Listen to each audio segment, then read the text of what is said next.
एक काम करायचं, दारू व्यसन ते बंद करायचे.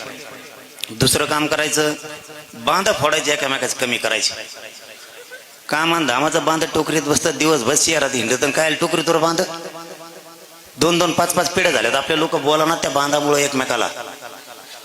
घेण्या देण्याच्या दुश्मन आहे. 2 फुटाचा बांध त्याच्यासाठी 5-5 पिढ्याच्या दुश्मन आहेत. उद्यापासून जर बांधाचे किंवा असे काही मागच्या लगेच बुळबुळ करत नाही, लगेच खाली हाकून देत असतो. हे मागचेच लय तरावाईक असतात, हे सगळ्यात काड्या करते. आपण वाद जर यापूर्वी कशाचे आपले झाले असले ना, तर उद्यापासून एक काम हातात घ्या, कोर्टात जायचं आणि मिटून टाकायचं. काय होत नाही, 4 पावलं मागं सरकले. त्या बांधापेक्षा 10 पट जमीन आपली भांडणात गेली.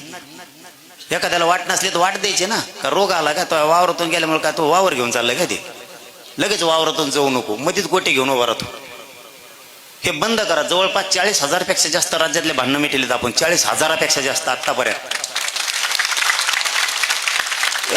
याच्यामुळं ना आपला प्रगती, आपली विकास कुठतोय. आपल्याला आपले लेकरं बाळा मोठे करायचे. आपला विषय गेलं रे, कसं तरी रडत पडत आपला विषय आपण नेलं. आपल्या लेकरा बाळाला पुढं जर आपल्याला सुखी करून ठेवायचं असलं तर आपल्याला जुन्या असणाऱ्या वादाच्या भांडणाच्या सगळ्या गोष्टी सोडून द्यावा लागणार, तर आपण पुढे जाऊ. आता तुम्हाला आरक्षण दिलंय, आता आरक्षण मिळालं तर आता लेकरं बाळ लेकी बाळी मोठ्या करा शिकून. तुमच्या 2-4 फायदे झालेत. आता तुम्हाला आरक्षण मिळाल्यामुळे योजना यायला लागल्या, तुम्हाला शिक्षणात सवलती मिळायला लागल्या, तुमचे पोरं नोकऱ्यामध्ये चाललेत. आता एकच येड लावून घ्या स्वतःला.